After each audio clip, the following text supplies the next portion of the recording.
And US President Donald Trump's big Gaza takeover plan has set off shockwaves, unparalleled, turning so many paradigms on their head. Trump himself calls it the answer to decades of conflict and problems in the region. But as the Arab world and the residents of Gaza itself are up in arms at the idea of another historic displacement of the Palestinian people.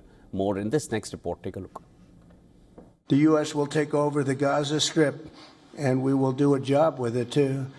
We'll own it and be responsible for dismantling all of the dangerous unexploded bombs and other weapons on the site. This was not a decision made lightly. Everybody I've spoken to loves the idea of the United States owning that piece of land, developing and creating thousands of jobs with something that will be magnificent.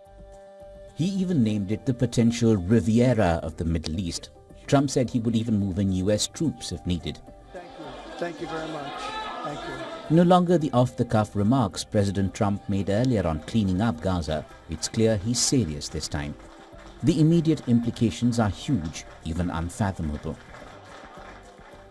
The US taking over Gaza amounts to the most radical upending of the White House's established two-state position on the Israel-Palestine question going back to 1948. It throws to the winds the international law that bars forcibly transferring populations, and it will likely have a significant impact on the phased ceasefire and hostage release process that's at a critical juncture. For Netanyahu and Israel's far right, the situation turns into a win-win of sorts. Expelling Palestinians has been an old core. They've often vowed to re-establish Israeli settlements in the Gaza Strip. Smotrich and co see Trump as a fulfillment to stop a threat to Israel. But on the ground in Gaza, it's quite another story.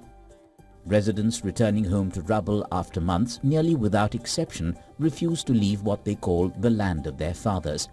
Many are already a displaced people, and they refuse to go this time. Trump's remarks are illogical.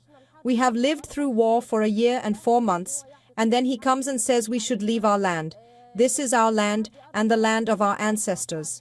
It is difficult to leave it or for him to bring another people to populate it. That will not happen. We will not leave our land or our country. Arab leaders have categorically rejected Trump's idea. Saudi Arabia, Jordan, Egypt, the UAE, Qatar, the Palestinian Authority and the Arab League say that such a move could threaten the region's stability and risk expanding the conflict. And that extends to the Hamas leadership.